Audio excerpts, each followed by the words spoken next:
ഞാനിവിടെ പപ്സ് ഉണ്ടാക്കാനുള്ള മസാല ഇവിടെ തയ്യാറാക്കിക്കൊണ്ടിരിക്കുക കേട്ടോ. കരിഞ്ഞിട്ടൊന്നുമില്ല, സിമ്മിൽ വയ്ക്കാം നമുക്ക്. അപ്പോഴൊരു കാര്യം ഞാൻ മറന്നത്,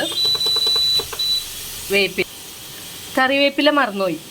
പിന്നെ പുതിനലയുണ്ട്. അപ്പോൾ അതൊന്ന് പൊട്ടിച്ചിട്ട് വരാം കേട്ടോ. നമുക്ക്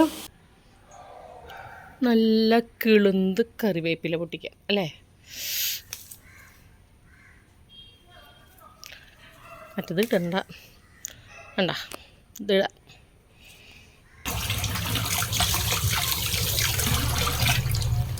ഫ്രഷ് ടു ഹോം എന്ന് പറയണ പോലെ ഫ്രഷ് ടു അടുക്കളത്തോട്ടം കറിവേപ്പില എടുത്തുകൊണ്ട് വന്നു. നന്നായി ഒന്ന് വഴന്നു. എപ്പോഴും പറ്റുന്ന ഒരു അബദ്ധമാട്ടോ എനിക്ക്. കറിവേപ്പില ഇല്ലാതെ അടുപ്പത്ത് കറി താളിച്ചുകൊണ്ടിരിക്കുമ്പോഴായിരിക്കും കറിവേപ്പില പൊട്ടിച്ചത് കഴിഞ്ഞു അല്ലെങ്കിൽ കഴുകിയിട്ടുണ്ടാവില്ല എന്ന് ഓർക്കുക. അപ്പോൾ പിന്നെ ഞാൻ ഓടിപ്പോയി പറിച്ചു കൊണ്ടുവരും. നിങ്ങൾക്ക് ഇങ്ങനെ അബദ്ധം പറ്റാറുണ്ടോ?